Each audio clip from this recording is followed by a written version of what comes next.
It's right on time, this weather, and it's not going to be improving a lot of our mood, especially if we have to travel anytime in the next 24 to 48 hours. However, if you have some concerns about your mood, you've come to the right place. Joining us this morning with another Health Connections talking about seasonal affective disorder, Dr. Alexandra Kohlhase is from Essentia Health. And you're kind of reminding us now is maybe the time to do a check-in with ourselves about what our mood is doing these days. Why now? I think there are a lot of reasons. One is the seasonal changes. Many people respond differently when the days get shorter. We have less daylight. Yeah. We're not able to be outside as much. Yeah. And the holidays are upon us. It can be kind of a conglomeration of a lot of different factors that make people feel really low. So one of the things I always think, I'm a gardener, right? And so they always warn you, your plants could actually get too much sunlight because the leaves are off the trees. It's shining in the window. It could really stress those plants, but that doesn't necessarily translate to more sunlight hours on humans. Why? What's the dynamic here? True.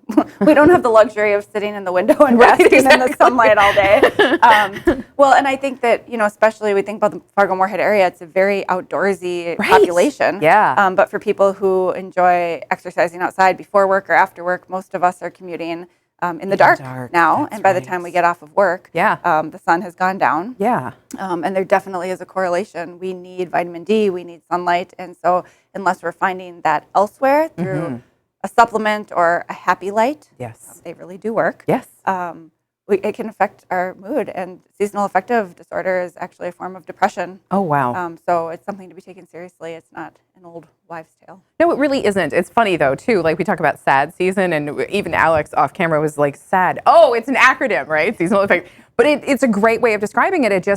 It's a lowering of mood that doesn't really have anything to do with your circumstances or situation, right?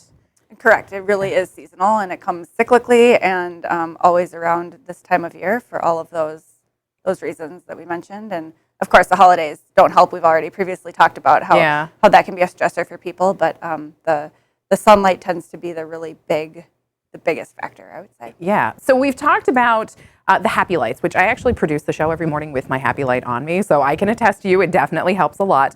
What other things can you do to sort of offset the pressures of the season? So some of the most basic ones are just taking good care of yourself, making sure that you're eating well, sleeping enough. If you're sleeping too much, that's also a red flag, right? But the right amount of just sort of those basic self-care skills, and finding different ways to meet some of those needs.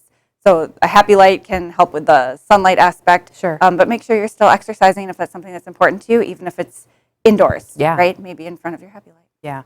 Getting that body moving, getting the blood flowing can really bring on, and not immediate, but pretty close thereafter, shift in your mood, can't it?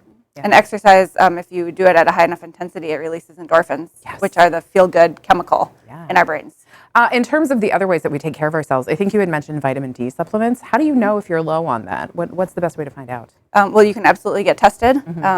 That's a good idea to just go in and do kind of a blood panel. Okay. That's a great way. And also, if you feel like that is a factor, if you are an outdoors person and you just are not getting sunlight, I don't know what the percentages, but most people in our area are vitamin D deficient. Wow. So it's probably not a bad thing to just take a supplement this time of year anyway. Just to cover your bases. Yes. Awesome. All right. Dr. Alexandra Kohlhase, thanks so much.